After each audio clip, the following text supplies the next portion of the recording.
2025-26 நிதியாண்டின் இரண்டாம் அரையாண்டிற்கான சொத்து வரியை செலுத்தாத நிறுவனங்களின் பட்டியலை சென்னை மாநகராட்சி வெளியிட்டிருக்கிறது.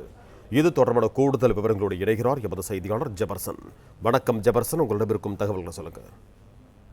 சென்னை மாநகராட்சியின் 2025-26 ஆண்டிற்கான இரண்டாம் அரையாண்டிற்கான சொத்து வரி கட்டாத நிறுவனங்களுடைய பட்டியலை மாநகராட்சி வெளியிட்டிருக்கிறது. ஒட்டுமொத்தமாக 90க்கும் மேற்பட்ட நிறுவனங்கள் 27.31 கோடி ரூபாய் வரி பாக்கி வைத்துள்ளதாகவும் மாநகராட்சி வெளியிட்டுள்ள அந்த அறிக்கையில் தெரிவிக்கப்பட்டுள்ளது. சென்னை மாநகராட்சியில் சொத்து வரி, தொழில் வரி ஆகியவற்றின் பிரதான வருவாயாக உள்ளது. சுமார் 13.5 லட்சம் சொத்து உரிமையாளர்கள் மூலமாக மாநகராட்சிக்கு சொத்து வரி கிடைக்கிறது. அதன்படி சென்னை மாநகராட்சி முதல் அரையாண்டு சொத்து வரி ஏப்ரல் 1ஆம் தேதி முதல் செப்டம்பர் 30ஆம் தேதி வரையிலும், இரண்டாவது அரையாண்டிற்கான சொத்து வரியை அக்டோபர் 1ஆம் தேதி முதல் மார்ச் 31ஆம் தேதி வரையிலும் செலுத்த வேண்டும் என்று மாநகராட்சி தெரிவிக்கப்பட்டிருந்தது.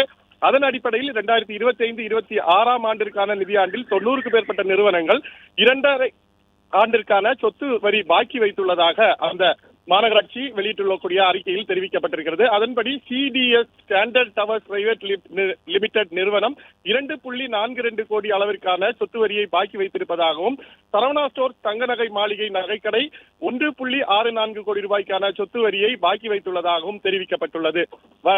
கடந்த 3ஆம் தேதி முதல் வரும் 17ஆம் தேதி வரை காலை 8 மணி தொடங்கி மாலை 6 மணி வரைக்கும் சிறப்பு முகாம்கள் நடத்தப்பட்டு வருகிறது. இந்த முகாம்களை பயன்படுத்தி அனைவரும் தங்களுடைய சொத்து வரியை செலுத்தவும் மாநகராட்சி கோரியுள்ளது. பிளே ஸ்டோர் மற்றும் ஆப் ஸ்டோரில் இருந்து பாலிமர் செயலியை QR கோடு மூலம் பதிவிறக்கம் செய்யுங்கள். செய்திகளை உடனுக்குடன் பெறுங்கள்.